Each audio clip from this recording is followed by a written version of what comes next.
In a massive policy reversal, the Environmental Protection Agency now says greenhouse gases no longer endanger human health, thus abolishing the legal basis undergirding regulations that limit emissions from motor vehicles and power plants.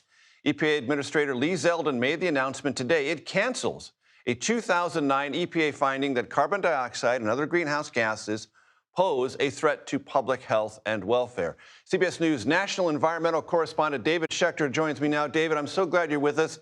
This reads to me like extremely big news. It is huge news, Major, and it'd be nice if the government didn't use terms like endangerment finding, because it's not clear on its face what that means.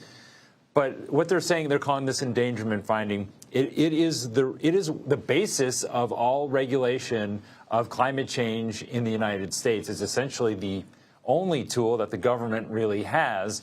It stems from a court case back in 2007 that said our emissions from our cars and our power plants could be regulated, could be considered pollutants. And so then the EPA went back and said, okay, if these are considered pollutants, we need to now prove that they endanger public health, which they did.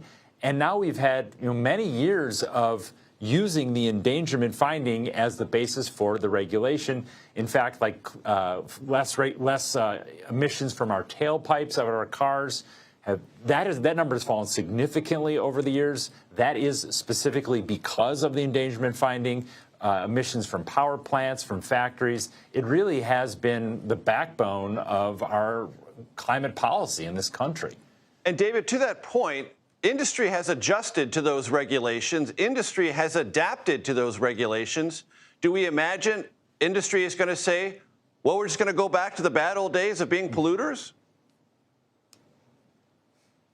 It's a great question. I think partially, if you have a crystal ball, let's take a look at it. But a lot of changes have been made.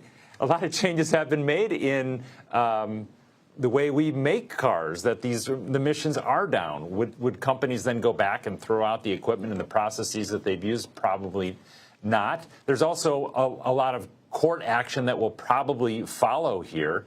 And so you'd probably, if you had big investments, you might want to wait on the sidelines to see what that looks like. The Supreme Court has decided not to deal with this question in the past, as late as 2023, and let lower courts' findings stand. And now there is some concern amongst environmentalists that the Supreme Court has essentially several times now reduced the authority of the EPA.